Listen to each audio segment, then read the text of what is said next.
Pero el profeta dijo que los cimientos de Tiro serían sacados y echados al mar, cosa que sucedió. Cuando Alejandro el Grande estaba extendiendo su imperio, encontró que los fenicios tenían una base naval, los persas tenían una base naval en Tiro.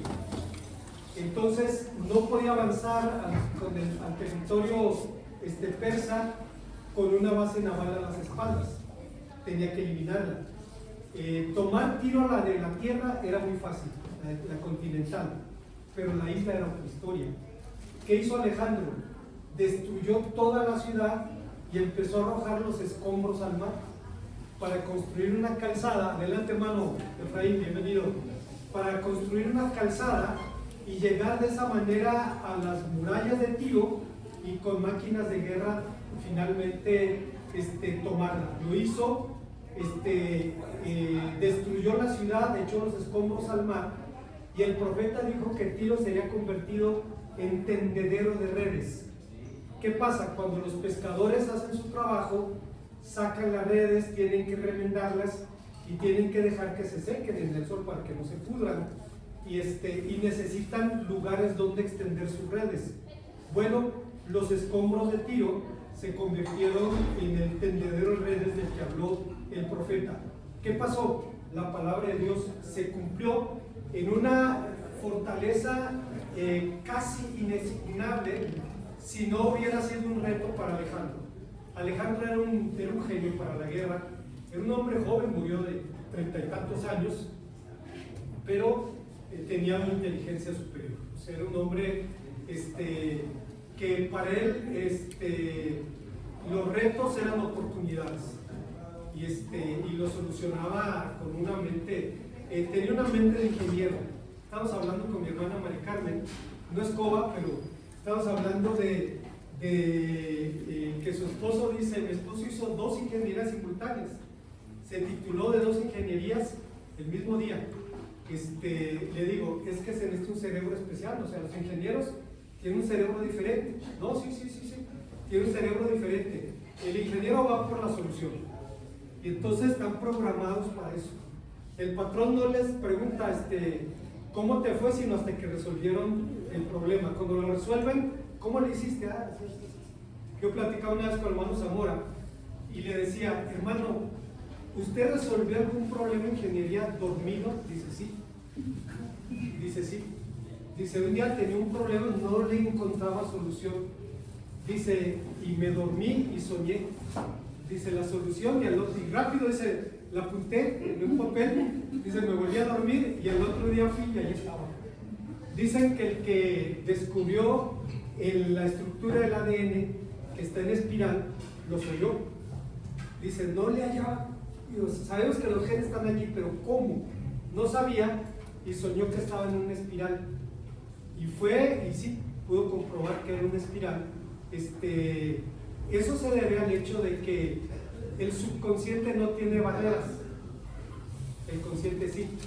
Por eso en el subconsciente uno vuela y hace cosas que normalmente no hace. No tiene límites, y entonces puede llegar a soluciones que desde una lógica consciente son difíciles de encontrar. Alejandro era así. No se puede tomar esa ciudad. Sí se puede. Si haces una calzada, ¿con qué? Con los escombros de la ciudad.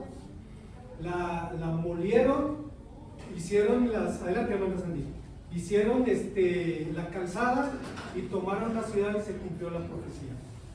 Dice Juan Stam, Apocalipsis, particularmente estos capítulos, no se despegan de su contexto veterotestamentario, no se despegan del contexto del Antiguo Testamento, porque se convierte en el marco de referencia no de hechos históricos concretos, sino de una esperanza concreta.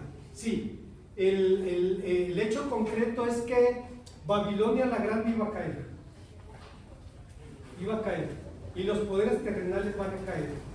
Pero hay algo todavía más allá de la caída de los poderes terrenales, y es el triunfo del reino de Dios.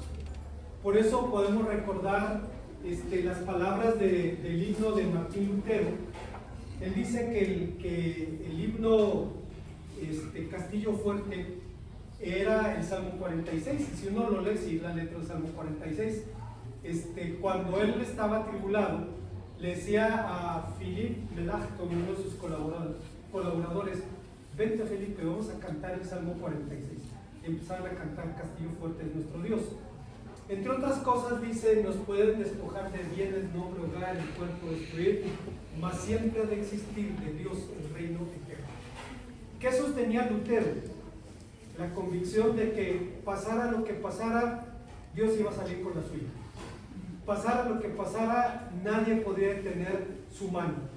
Sí, Apocalipsis habla de el fin de los poderes terrenales, del triunfo del reino de Dios, pero sobre todas las cosas habla de la promesa de disfrutar de la presencia de nuestro Dios. La mañana de hoy en el sermón estamos hablando del Salmo 91, un salmo precioso, para algunos el salmo más hermoso del Salterio, e incluso, si mal no recuerdo, C.S. Lewis dice, es la pieza de literatura poética más hermosa de la historia del mundo. Dice, cuando lo lees es precioso el pasaje. Y estábamos hablando de que al final de cuentas el refugio que Dios promete es Él mismo. Sí usa las cosas, usa los lugares, usa las circunstancias. A David le permitió Dios ocultarse en la cueva de Adulam. Era su refugio secreto. Y aunque Saúl estaba rastrillando la tierra, no lo pudo encontrar. No lo pudo encontrar. ¿Por qué? Porque estaba refugiado en Dios. Y eso nos pasa a los cristianos cuando entendemos el mensaje de la Biblia y entendemos, se trata de eso, de refugiarnos en Dios. Y cuando adquirimos esa conciencia, vemos su mano. Todas las cosas ayudan para mí. Cada adversidad, cada mala experiencia tiene un propósito. Dios sabe. Pero al final, si está uno en el refugio secreto, es intocable, porque nadie lo puede sacar de ahí. El Señor Jesucristo dijo que sus ovejas estaban en su mano, y nadie las podía sacar de ahí. Allí, en el hueco de su mano, ahí nos refugiamos, en su providencia, en su sabiduría, en su bondad, en su amor, en su poder. Ahí estamos refugiados.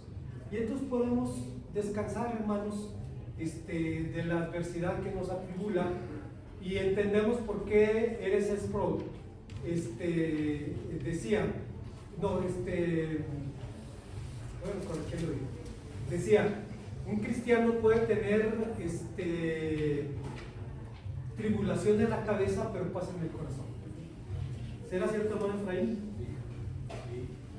¿Sí? O sea, sí, porque frecuentemente ahorita me está leyendo el pensamiento que hace 2 semanas, como que en una organización quería enfrentar un problema que me di cuenta que me hicieron de Estados Unidos. Okay. Entonces pedí una información para enfrentarme a conocer. Y a pesar de que siempre me entregan la información, en esta ocasión no me la dieron. Okay. Y yo andaba, pero parecía rabiado, ¿verdad? Porque quería enfrentar con ellos. Entonces me puse a orar y Dios me dijo, no te enfrentes ahorita. Y ya me calmé. ¿Para qué? Para que, a pesar de que sé que tengo la razón, que la información, pero Dios no da la calma y la tranquilidad. Sí puede haber tribulación en la cabeza y paz en el corazón. Es decir, yo sé que estoy en las manos de Dios. Si Dios quiere que salga este trabajo, es lo que le pasó al hermano Carlos Ocaña.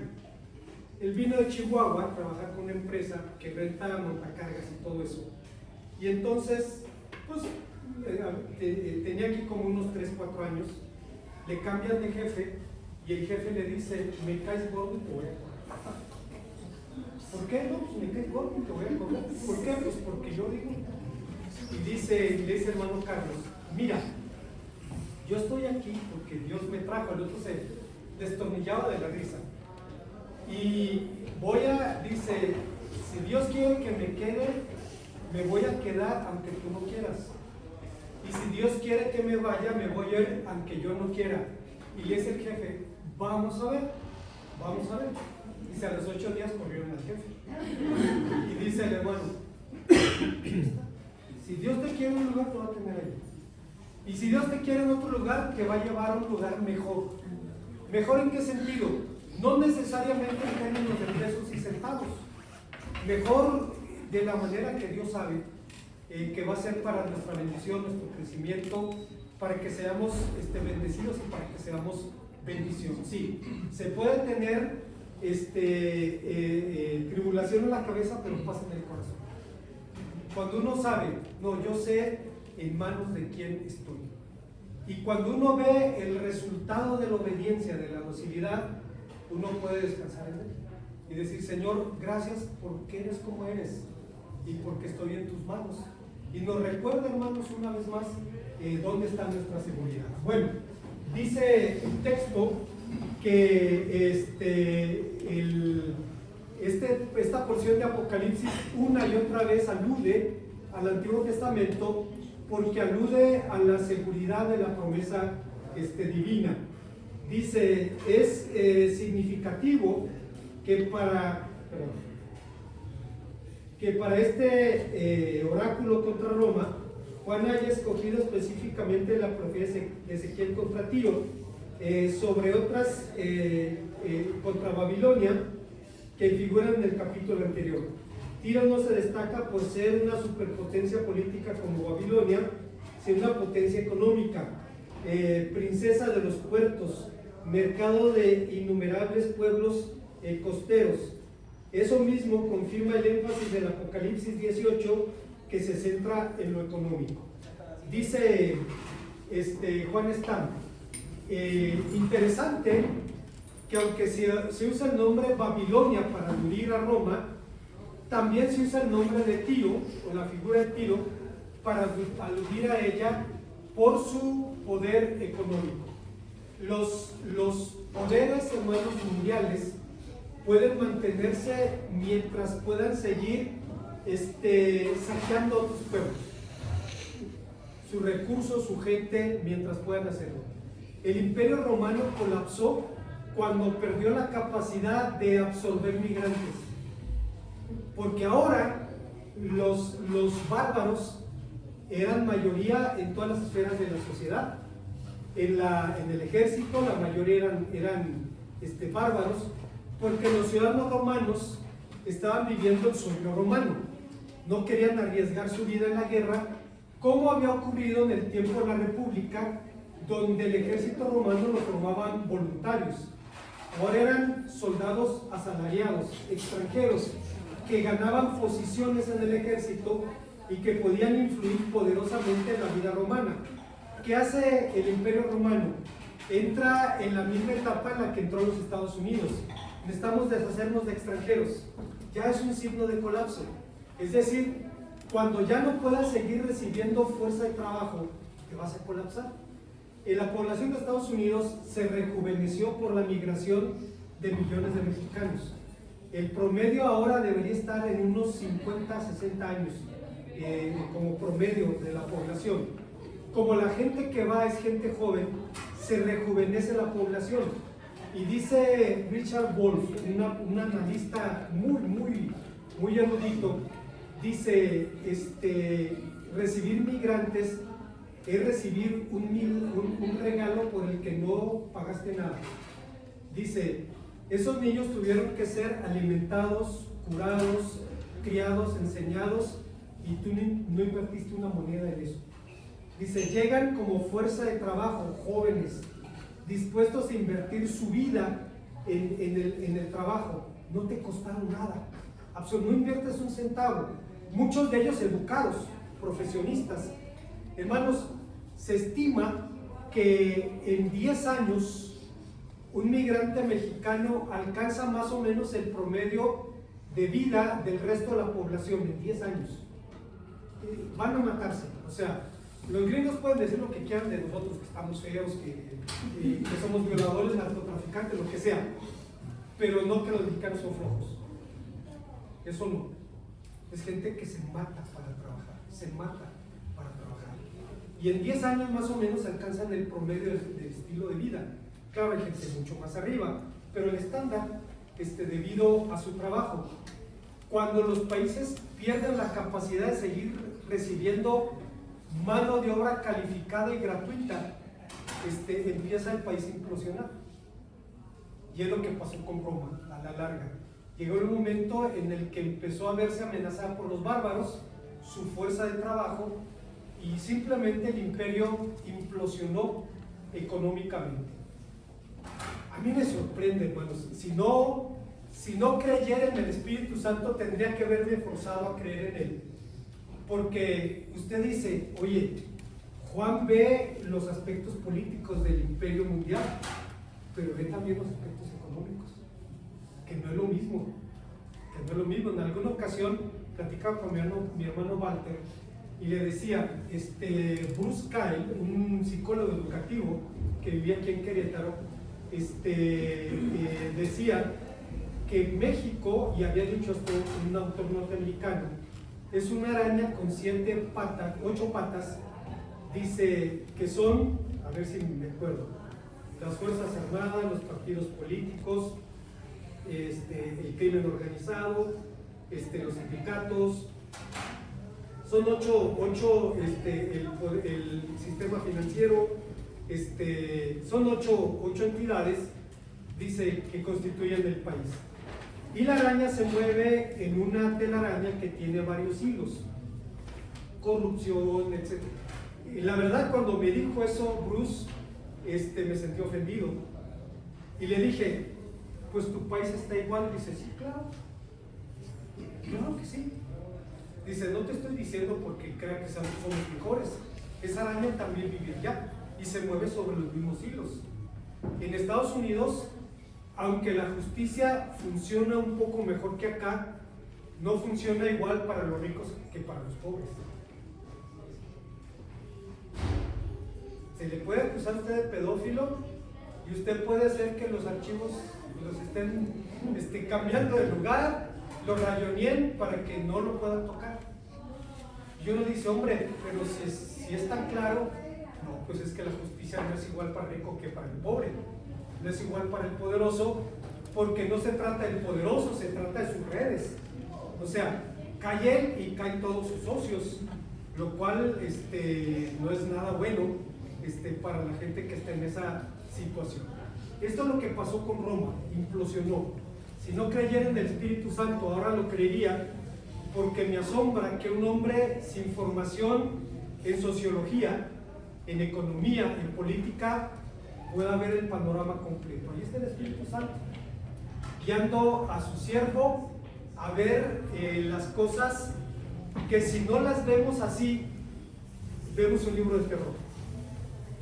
Si las vemos así, es un libro de esperanza. ¿Sí, hermano? Un comentario que me hace reflexionar de lo que mencionan en cuanto a lo que viene siendo la economía. Hace poco leí que cuando terminó la guerra de Vietnam de Estados Unidos, todos los soldados que estaban allá, cerca de 80,000 soldados, eran drogadictos. Sí. El 90%. Sí. Regresan a Estados Unidos y Estados Unidos, ¿qué va a hacer con todos estos? Sí. Van a volver locos.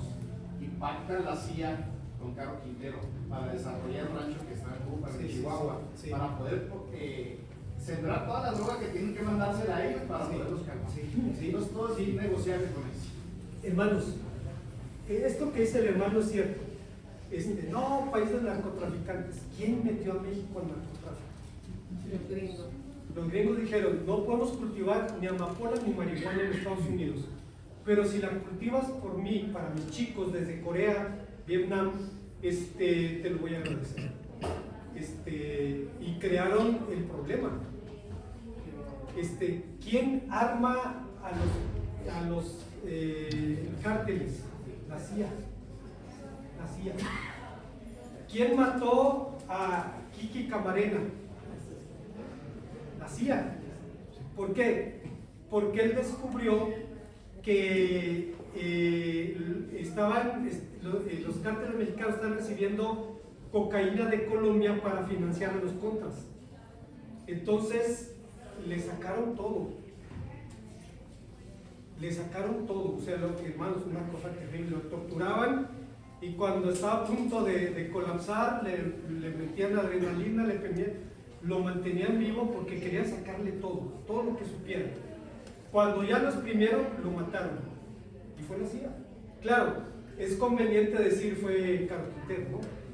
Es el chivo expiatorio, y sí, estaba en eso. O sea, pero no le haces eso a una gente de la DEA si no hay alguien más arriba que te está permitiendo hacerlo. Fue la CIA. O sea, son los que el cártel de la droga en Estados Unidos es la DEA. La DEA. ¿Por qué? Miren, hace unos años había que un hermano que era piloto y trabajaba en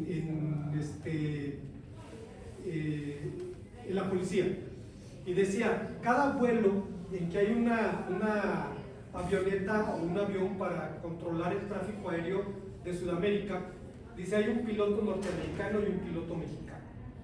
Y decía, y nosotros reportamos, y los radares saben cuándo sale un avión, de dónde salió y cuándo va a cruzar por México, y dice, y había órdenes de ese pasa, ese lo bajan.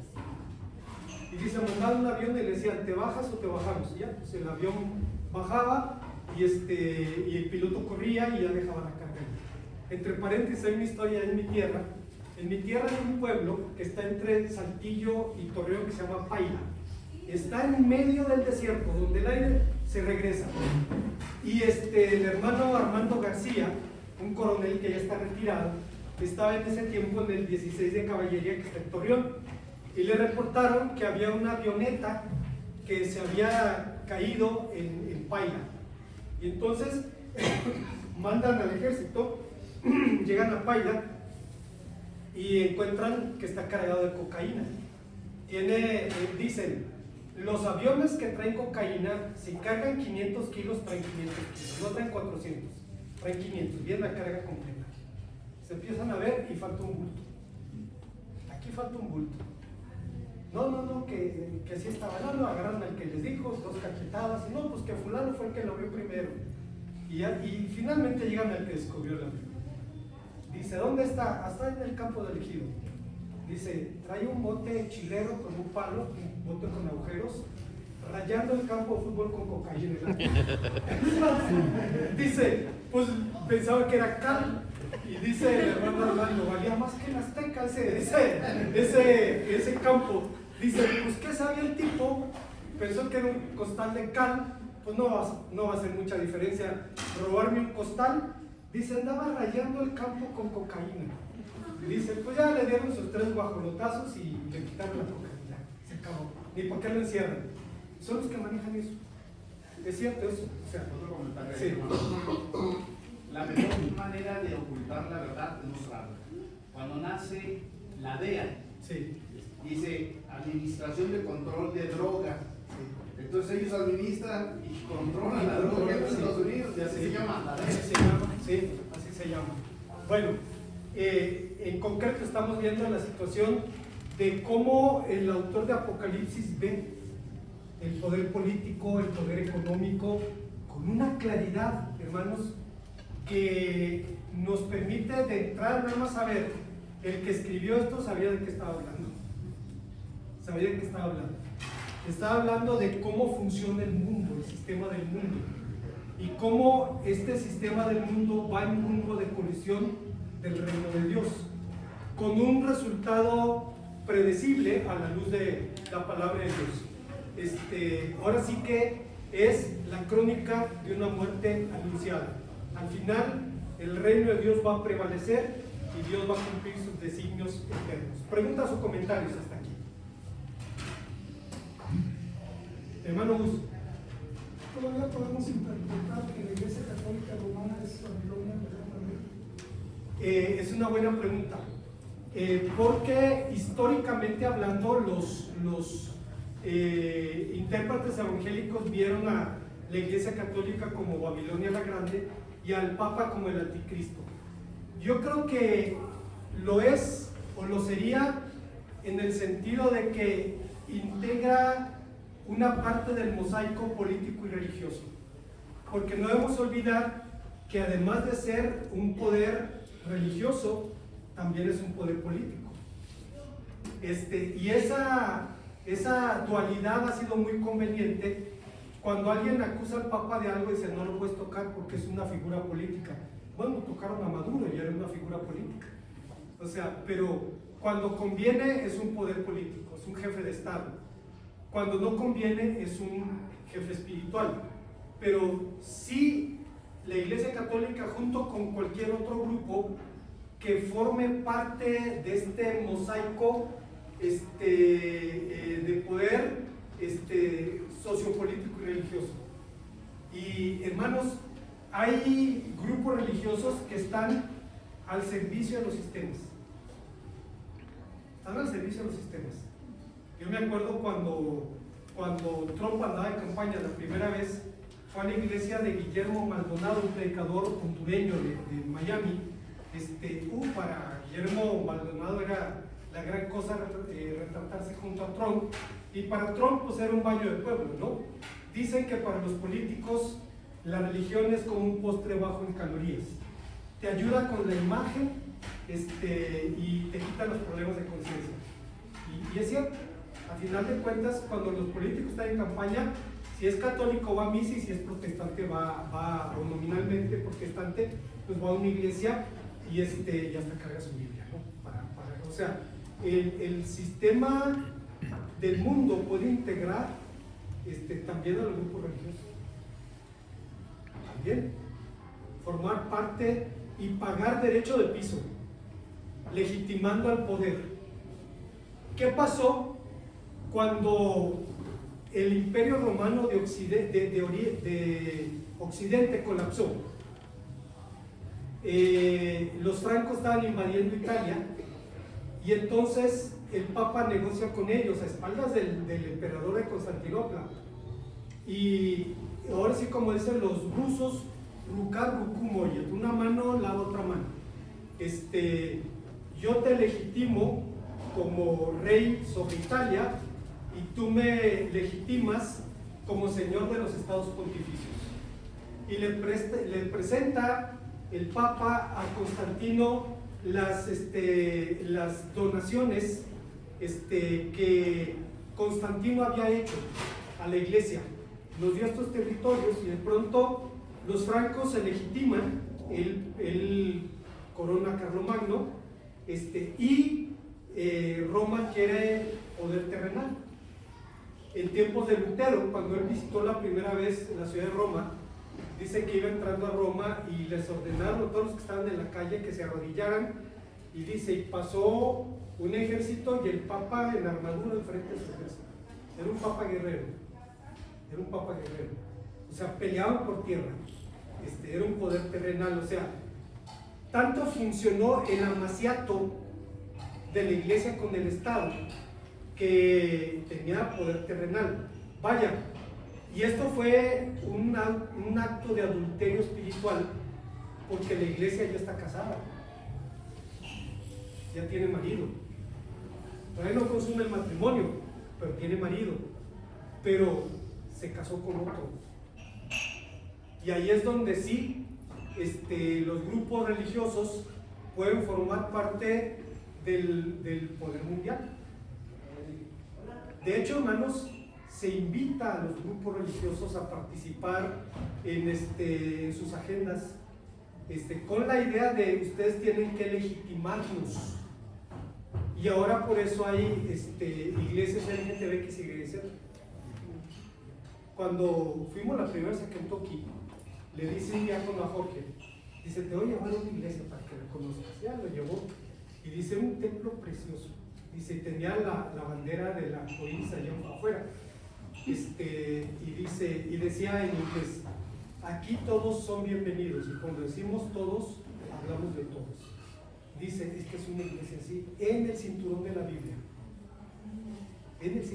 Biblia, la parte más conservadora de los Estados Unidos, y son gente que dice, no, pues el amor de Cristo tiene que extenderse a aceptar cualquier cosa en aras del amor. Sí, Dios es amor, pero también es justicia. Y también tiene valores, enseñanzas, demandas que no podemos pasarnos por alto, por no decir por el arco del triunfo. Es decir, sí es un Dios de amor, pero es un Dios que sigue diciendo: santos seréis porque yo, vuestro Dios, soy santo. Sí, hermano Gus, cualquier grupo que se preste a eso participa de la misma suerte. Ok, ¿alguna otra pregunta o comentario? Sí, hermano Walter. Sí, pues los papas se ponían los reyes. Sí, ¿No, verdad? sí. Hubo un papa que destituyó a Enrique, el emperador de Alemania. Le quitó el poder y Enrique tuvo que ir a Italia a buscar el perdón del papa. Estaba nevando. Llegó y se paró descalzo con su familia 3 días esperando audiencia en la nieve. A los 3 días lo dejó pasar, lo regañó y le devolvió el reino. Pero 100 años después, ¿cómo se llamaba el que le decían el hermoso? Felipe el Hermoso, les quiso cobrar impuestos al clero. ¿Y cómo eso no se puede hacer? ¿Qué hace el Papa? Destituye a Felipe el Hermoso, pero nadie le hizo segunda. Vaya, no solo no le hicieron segunda, sino que encerró al Papa, lo capturó. Después el Papa escapó, pero murió de depresión, porque dijo: no es posible que el mundo ya no sea como antes. Antes quitábamos un emperador y todo el mundo se doblegaba, y ahora quiero quitar a un rey, dice, me mete el bote. O sea, ¿cómo es posible esto? El mundo fue cambiando.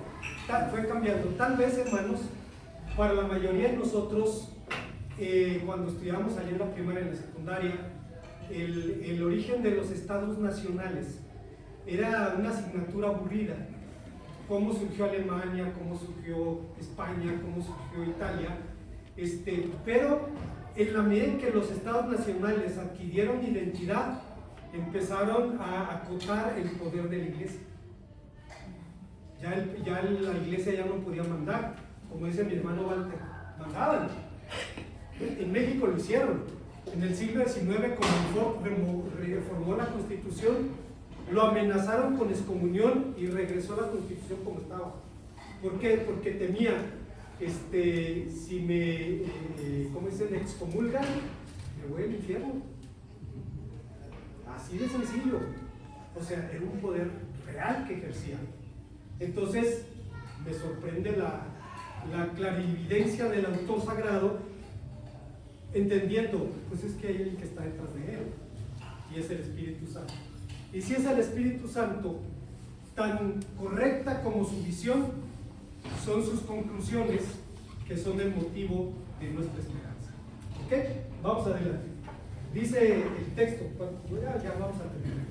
Dice el texto que el estilo del 18 y 19 se caracteriza por constantes cambios de los que hablan y actúan, de personas, tiempos verbales, y entre personas y poesía.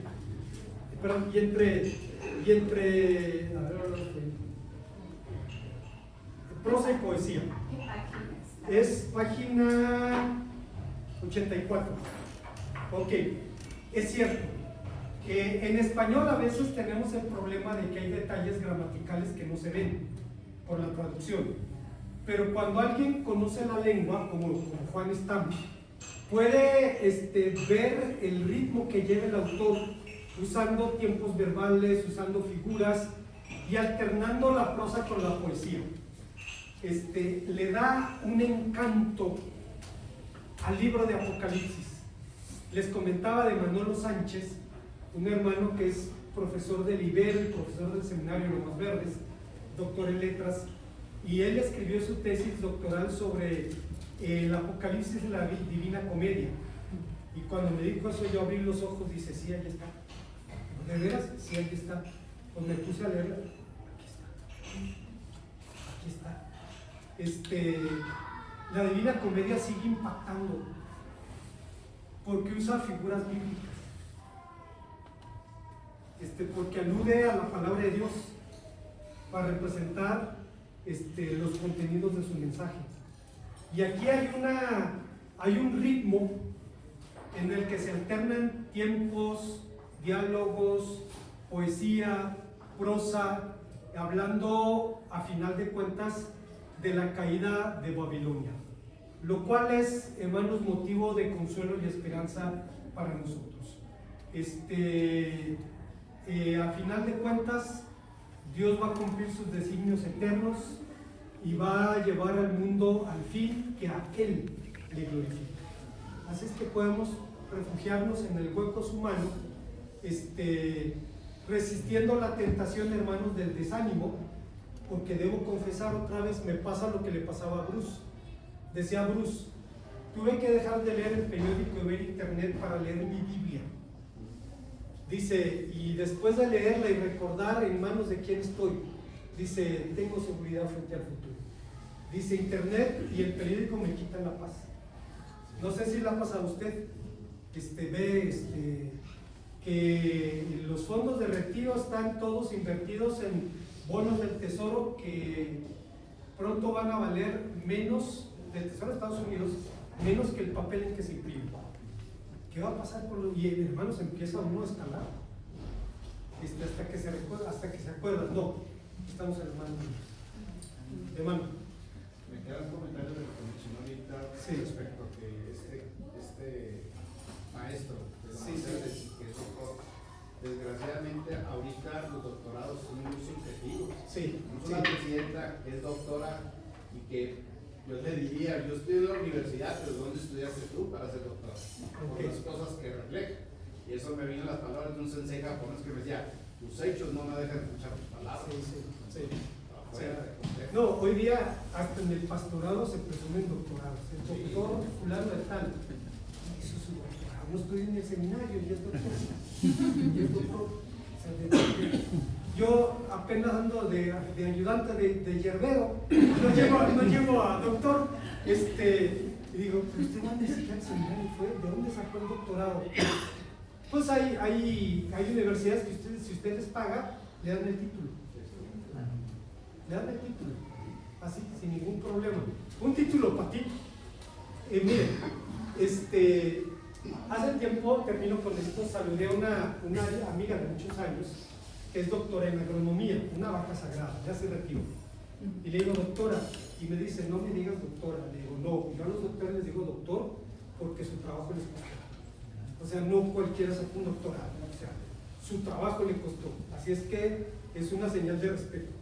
O sea, sí, así le digo al hermano Carlos, porque su trabajo le costó. Claro, le apasiona, le gusta lo que hace, sí, pero, hermana Laura, ¿no? Usted tuvo que estar con él, en tiempos difíciles, y gracias a Dios, sí, eso es cierto. Hay doctorados papito, Refuerzo ese comentario porque, por ejemplo, hay muchos que son doctores de filosofía. Sí. Y los han criticado mundialmente, porque usted dice, hay muchos que han dedicado mucho tiempo para llegar al doctorado. Sí. Hasta el día de hoy, dicen los que saben. Sí. No han superado a Platón y a todos los filósofos de esa época, y aquí hay muchos doctores. Sí. Entonces todos son sus doctorados. Sí, es verdad. Sí, hermano Vázquez. También hay los doctores honores causa. Sí. No estudian nada con el plan. Sí, es de Lazo. Sí, es de Lazo, sí, es de Lazo. Sí, honoris causa, bueno, pues es una figura influyente, vamos a darle el doctorado. Pero, vaya. El no de la paz. No de la paz. Sí, no se lo dieron. No se lo dieron. Hermanos, es soberbia humana. Soberbia humana. ¿De qué nos sirve delante de la grandeza de Dios? Por eso decía Martin Lloyd Jones cuando lo invitaron a predicar a Oxford, no me importa tu nombre, tu título, tu origen, eres un leproso, ese es tu problema. Tienes envidia, tienes odio, tienes rencores, estás enfermo del alma. ¿Qué significa tus honores y tus títulos delante de Dios? Eres un enfermo como todos los demás lo somos y necesitamos un misericordia. Mi hermano les mochó las alas, pero en la primera frase, no sé si lo volvían a invitar a predicar, pero bueno, seguimos la próxima semana, hermanos. Gracias.